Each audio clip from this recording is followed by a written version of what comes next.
This is just a sample of the audiobook. To get the complete audiobook, access the link posted in the first comment.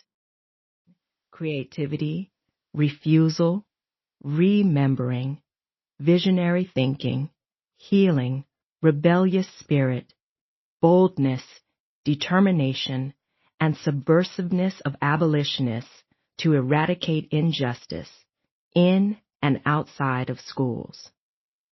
To begin the work of abolitionist teaching and fighting for justice, the idea of mattering is essential in that you must matter enough to yourself, to your students, and to your students' community to fight.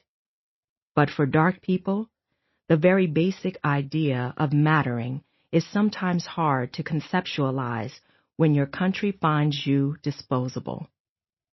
How do you matter to a country that is at once obsessed with and dismissive about how it kills you? How do you matter to a country that would rather incarcerate you than educate you? How do you matter to a country that poisoned your child's drinking water? How do you matter to a country that sees your skin as a weapon? How do you matter to a country that steals your land, breaks treaty after treaty, and then calls you a savage? How do you matter to a country that tears families apart because of arbitrary lines that instill terror, violence, and geographical separation rather than a compassion for humanity? How do you matter to a country that will ban you because of how you pray and who you pray to? How do you matter to a country that ultimately only sees you as property or a commodity?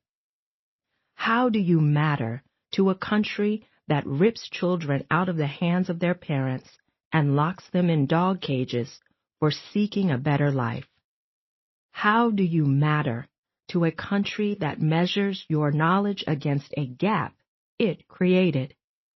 How do you matter to a country that labels you a model minority in order to fuel anti-blackness? How do you matter to a country that would rather arm teachers with rocks than have courageous conversations with itself about gun control, eliminating guns, and white male rage? How do you matter to a country where the idea of consent seems alien to its conquering culture? How do you matter to a country where the president calls immigrants animals, particularly those from Mexico?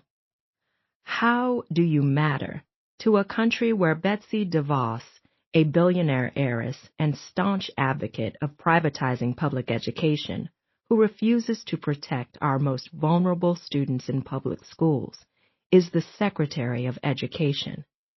How do you matter to a country that is incapable of loving dark bodies, and therefore incapable of loving you? We who are dark are complex. We are more than our skin hues of blacks and browns. We intersect our moonlit darkness with our cultures, languages, races, genders, sexualities, abilities, religions, and spiritualities. Our complicated identities cannot be discussed or examined in isolation from one another. These identity complexities, which create our multifaceted range of beings, must matter too. Kimberly Crenshaw refers to these multiple markers of identity as intersectionality. Intersectionality is not just about listening and naming your identities. It is a necessary analytic tool to explain the complexities and the realities of discrimination and of power, or the lack thereof, and how they intersect with identities. The idea of intersectionality is not new. Black women writers and thinkers throughout history, like Anna Julia Cooper, Audre Lorde, Angela Davis, Frances Beale, Patricia Hill Collins, and the women of the Combahee River Collective articulated the need to discuss race and gender together.